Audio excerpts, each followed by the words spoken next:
Hay mujeres que llegan a niveles jerárquicos, pero que tampoco ayudan al resto de las mujeres.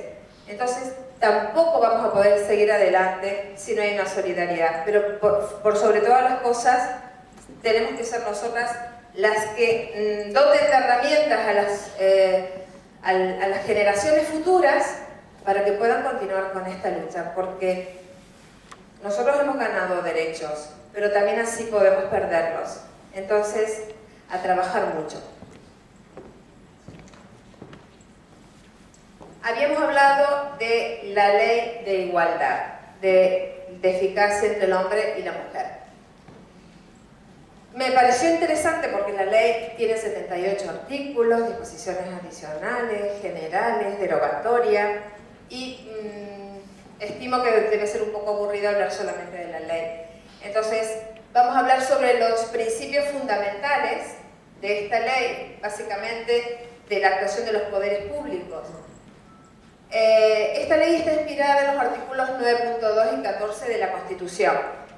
El artículo 9.2 es del deber de los poderes públicos de velar por el cumplimiento de las leyes.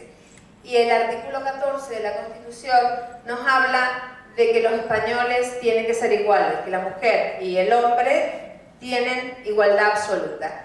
Yo echo de menos, y perdón, esta es una opinión absolutamente personal, sabiendo que estamos en España, sabiendo que es la Constitución española, que no haya algún epígrafe que hable sobre la igualdad de los ciudadanos. Somos todos los que debemos ser iguales, no solamente los españoles. España es multiplural, entonces es hora, al menos es lo que yo he hecho de menos, que digamos que todos somos iguales.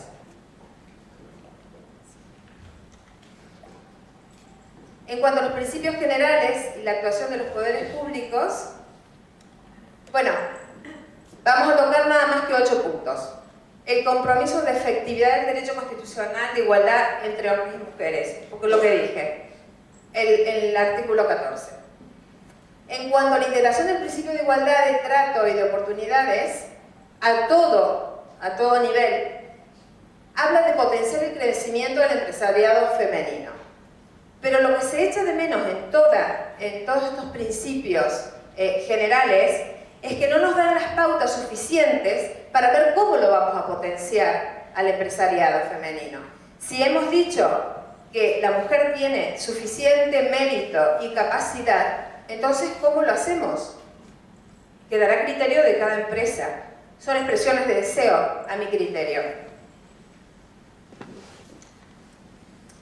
En cuanto a la participación equilibrada de mujeres y hombres en las candidaturas electorales y en la toma de decisiones, ¿cómo lo hacemos?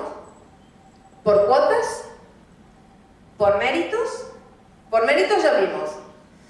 Hay un caso muy candente de la semana pasada en los juzgados de Murcia sobre una judicatura que daba una plaza vacante y tenía que ser ocupada por supuesto, otro juez, otra jueza. Había una jueza que tenía 20 años de experiencia, un currículum maravilloso y todas las ganas de quedarse con esa plaza. Fue ocupada por un hombre que no tenía méritos y capacidad, que no tenía un currículum brillante y que no tenía los años de experiencia que tenía esta mujer. Entonces, ¿es cooptación? Es cooptación. Yo, de acuerdo a mis conveniencias, voy a ocupar un puesto o lo voy a ocupar por méritos y capacidad. Y da igual si es hombre o mujer, que prevalezca la cuota o que prevalezcan los méritos y la capacidad. En cuanto a la adopción de medidas necesarias para la erradicación de la violencia de género, la violencia familiar y todas las formas de acoso sexual, tiene que empezar por una educación. Tenemos normas. Las mujeres denuncian, los jueces actúan y todas las administraciones, pero ¿están actuando de forma correcta para poder erradicarla? ¿Estamos utilizando los medios de prevención necesarios para que erradiquemos la violencia de género? en cuanto a la consideración de las singulares dificultades en que están los colectivos de mayor vulnerabilidad, que son nuestros abuelos, los inmigrantes, las mujeres con niños, las discapacitadas. Los poderes públicos dicen que podrán adoptar igualmente medidas de acción. Podrán adoptar. No tendría que ser, deberán adoptar. Están obligados a incluir medidas para los colectivos más desfavorecidos. Y la protección de la maternidad, ya lo sabemos, tenemos que hacer mil propuestas, tenemos que demostrar cada vez más que podemos hacer los trabajos, aún quedemos embarazadas, aún tengamos hijos. Tenemos supuestamente igualdad de condiciones. Y por último, ya termino, el establecimiento de medidas que aseguren la conciliación de trabajo. Yo pregunto, ¿alguna vez han visto ese dibujito, pero con un hombre? Un hombre que tenga 10 manos y que esté ocupándose de la empresa o de los estudios o de su casa. ¿Algunos no lo han visto? No. Nos encantaría ver que hay dos dibujitos. Una mujer con 5 manos y un hombre con 5 manos. Pero evidentemente tenemos que trabajar muchísimo todavía para llegar a oídos de todos. El fomento de la efectividad del principio de igualdad entre mujeres y hombres en las relaciones entre particulares. Fomentarlo. Tampoco dice cómo. Luego, y por último, los poderes públicos procurarán atender el principio de presencia equilibrada de mujeres y hombres en los nombramientos y designaciones de los cargos de responsabilidad que les corresponda. Ya vimos que el 80% estaba designado o destinado a los hombres.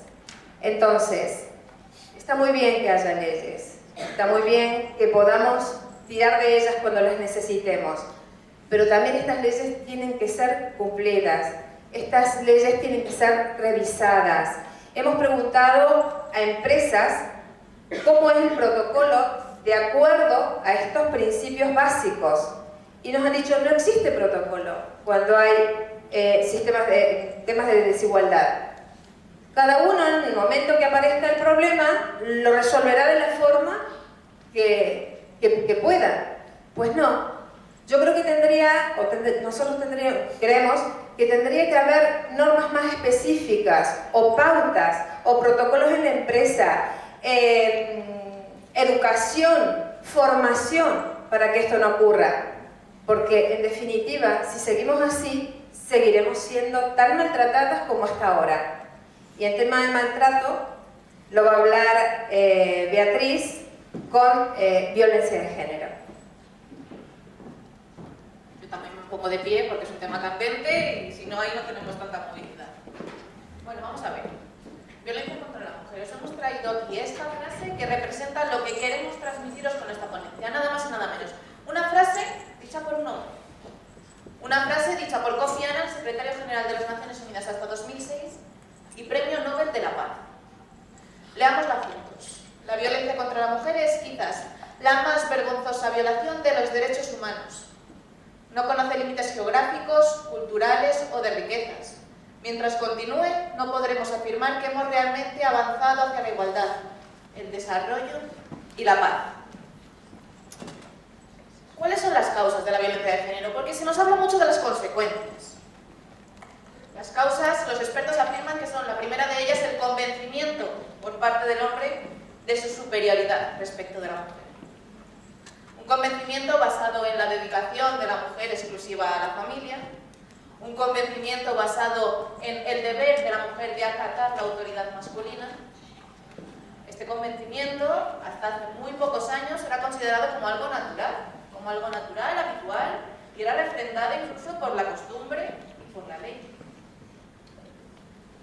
También, otra de las causas fundamentales es la cultura de la violencia para solucionar cualquier tipo de conflicto, no solo la violencia contra la mujer. Cualquier tipo de conflicto es solucionado habitualmente por la violencia.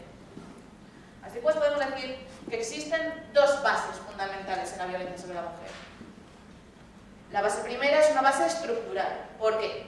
Porque la violencia de la mujer no se basa en datos patológicos o sistemas o enfermedades patológicas del sujeto que infiere la violencia.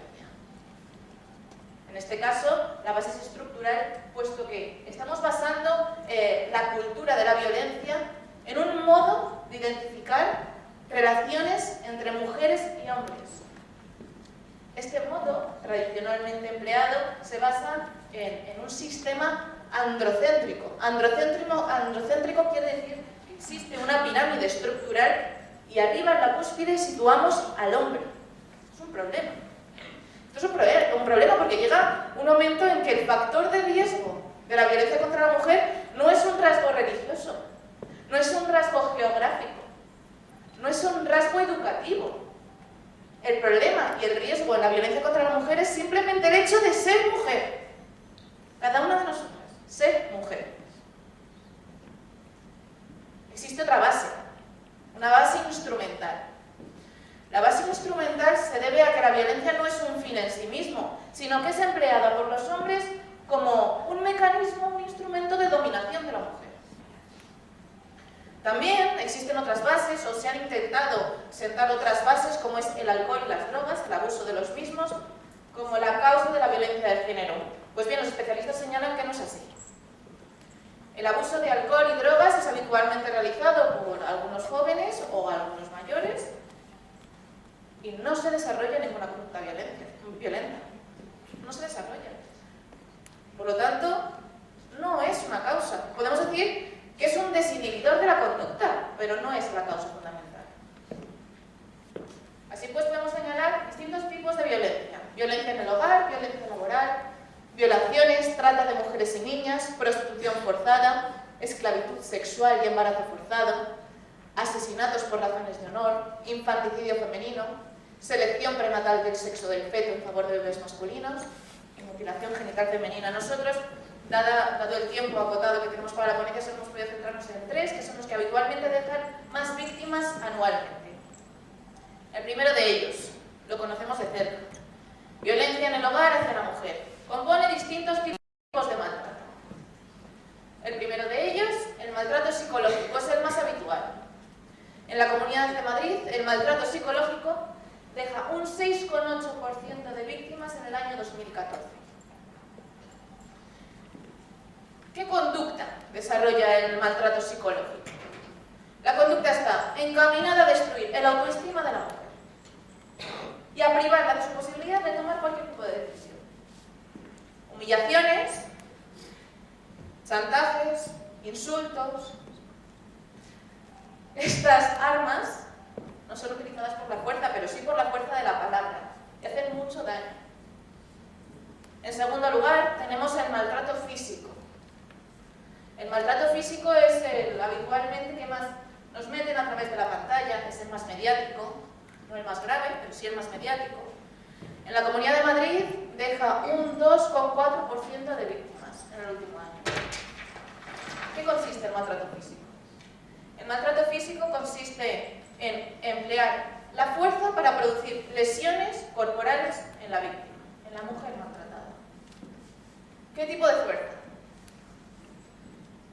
Puñetazos, patadas, uso de armas, cualquier tipo de mecanismo que incluso puede llegar a causar el homicidio de la víctima. Tercer tipo de maltrato. Maltrato sexual. En la Comunidad de Madrid, en el último año, se ha registrado que un 0,8% de las mujeres lo han sufrido. El maltrato sexual se basa en imponer a la víctima realizar cualquier tipo de acto sexual valiéndose de la intimidación, de la coacción o de la fuerza.